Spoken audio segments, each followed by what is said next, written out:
really great to be here to see everyone. I am on the ballot as Elizabeth, but anyone can feel free to call me Liz. Most of my friends call me Liz, so I answer to both. Don't worry. As Sue said, I'm the newest candidate on the ballot for Columbus City Council. I am 13 days into my candidacy, and we've got just 72 left. So it's officially the shortest campaign I've ever been a part of, which means I need to do a lot of work, which I'm very thrilled to be doing.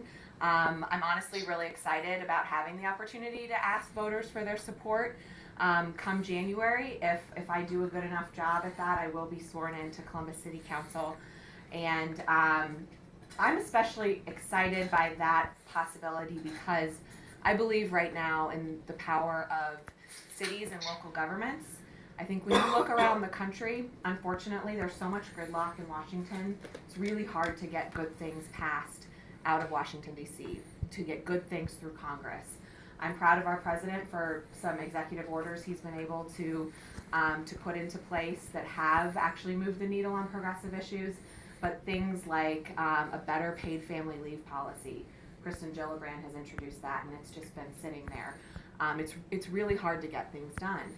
On the state level, we're so dominated by Republicans, which is counter to the way that our demographics actually work in the state, as you all know, and as will be addressed in the redistricting presentation. But because of that, we can't get much done on the state level that is good progressive policy for everyday Ohioans, for middle class Ohioans and low income Ohioans.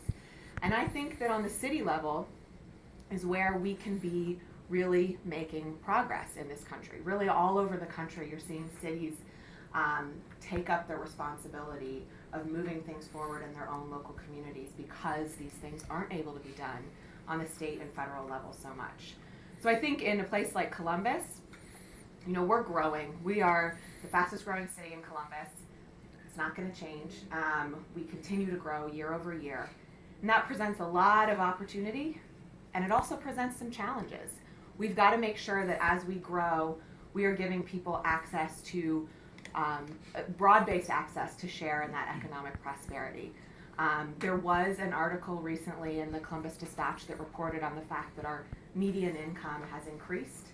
It's the first time we've seen, by such a large number, by about 6%. It's the first time we've seen that kind of increase in a long time. I really want to keep an eye on that number. I think a lot of times the measurements we've been using on, this is like a small goal, but I think a really important one, so I'm going to talk about it a lot. The measurements we've been using on growing prosperity in Columbus are per capita income. I think we really need to be measuring it by median income because per capita doesn't reflect that people at the top could be doing better and sharing none of that with people at the bottom. And if we really start to look at median income as the measurement, we're going to get a better sense of how the middle class is faring and how low income people are faring. So I was encouraged to see that. But a little bit about my background. Before I get into all of that. That's why I'm excited to be running for city council. But why I say that I have the experience to do it is that I have a background in nonprofit service and in economic development and in grassroots organizing. I've been a part of political campaigns for years. I understand that communities can make change. I really do believe that is what campaigns are. It's not just about political hacks going up against each other. It's about people coming together to support a cause. To rally around their community.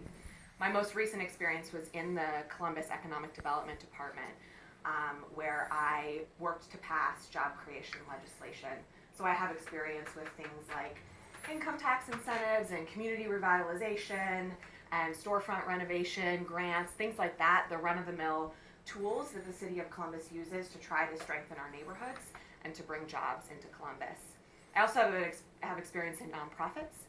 I'm on the board of the YWCA Columbus. I've been an active participant in the Y since moving back to Columbus 8 years ago now. And I also am a graduate of the City Year AmeriCorps program. Is anyone here familiar with City Year? Yep. Have you heard of it? Yeah. So they have red jackets. You see them walking around downtown. And I did city year in Philadelphia, but our principal charge was to improve literacy and implement service learning projects in public schools. I had that experience right out of high school, and it was formative for me. It really showed me that intersection between public policy making and people's lives. And when government is on the side of people, we can do things that really can change people's lives. And without that, a lot of people can fall behind. So that is the experience that I hope to bring to City Council. And again, I believe that local leadership is incredibly important to making our communities better, especially right now at this point in American history. So with that, I guess I'd love to answer questions. Can we use the slogan brown all the way down this Are there enough brown Democrats? I don't know that there are enough to yeah. And you know, and then we'd be skipping over too many people. So will you keep your job? You're working for the city, right? As a public I had to actually leave my job in order to run for city council. Oh, I'm glad to hear that, because I could see there'd be a conflict there. That's good. Yeah. So right, I left my city job in order to seek this, and I actually don't know the answer to. It's, you know, my husband and I are trying to figure out what if I win in January. I do want to take it one step at a time. Personally, I don't want to assume I'm going to win anything. I really want to focus on being a full-time candidate right now, and then in January we've got to figure out what I'm going to do. I'm not a lawyer. I am an expectant mom, so I'm going to have a baby then, and I want to figure out the childcare is very expensive. No kidding. And so my husband and I have a lot to figure out on the financial end. That Yeah. I've got a question. You mentioned that right out of high school you did that volunteer work, and that you've also worked in NGO, right, in a non-government organization or a not-for-profit. Is that right? I've worked, the AmeriCorps program was the not-for-profit I was referring to. Okay. Yeah. I just wonder, in between, what educational background you have sure. that prepared you for that kind of work? Education.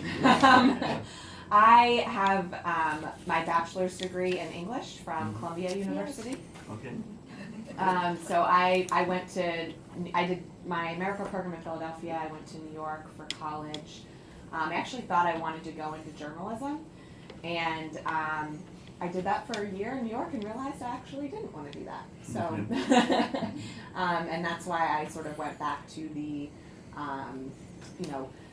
public service side of careers, which I think campaigns really are public service, and I think nonprofit work and governmental work is too. So, Okay.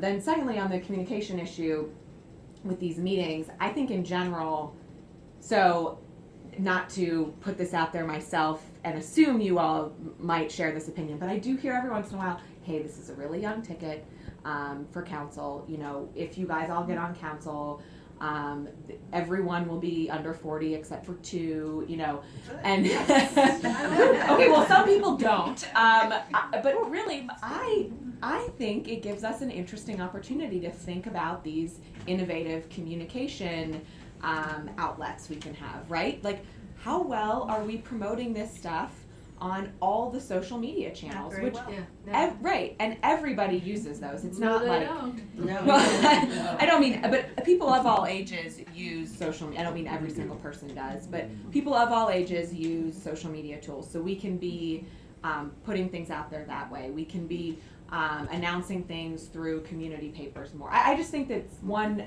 benefit to a sort of younger ticket is that maybe we will have fresh ideas about, how we get the word out on things. The answer I got was Channel 3. Right, I remember you saying that. I watch Channel 3, but then I'm a political geek. I mean, I remember you saying that to me. So that's where I think there's some room for additional channels. Just a comment. I've gone to the City Council's website and I've signed up for like notifications. So if you have email, that's also an option because that's how I found out about meetings, and that's how I found out about the thing at Whetstone because I didn't know about it before either. So, I mean, that's just a comment that, you know, you might wanna consider doing that, but I agree that better communication is necessary. Right, the proactive push Right, from exactly. us, not just Exactly. reactive to who signed up, yeah. Yeah. I'm next. Yes. Okay, great. Well, this is a segue from this discussion, but the difference is it's A, hypothetical, and B, it puts you on the spot. So if you don't want to answer, one way one might imagine to get more interest of the interests of the neighborhoods represented in a more forceful way would be to move away from all at-large and districts. So I know this would not be something you'd be advocating right now, but down the road, and especially if you're going to be the vanguard of a younger, more innovative thinking group, would you be willing to tell us whether you would favor that sometime down the road? You are putting me on the spot. You I know, want to see how you do on the spot. sure, that's totally fair. I think that I really do believe there are pluses and minuses to both systems. I look at a city like Chicago and the ward system that they have, and actually the wealthy wards are privileged even more so there, because that's where, you know, the aldermen that have the ability to raise a ton of money from their districts, because that's where all the big businesses are and that's where the wealth is, they have the ability to influence more and to be listened to more from Rahm Emanuel. I'm not at all critical of him. I mean, that's a supposition to a degree, but there is an influence system that happens in a ward-based structure still, and I actually think there's something very wholesome and good about a person who's elected to represent every interest of the city, because there's no single kind of constituent that you can say, well, that's not my problem. So Good answer.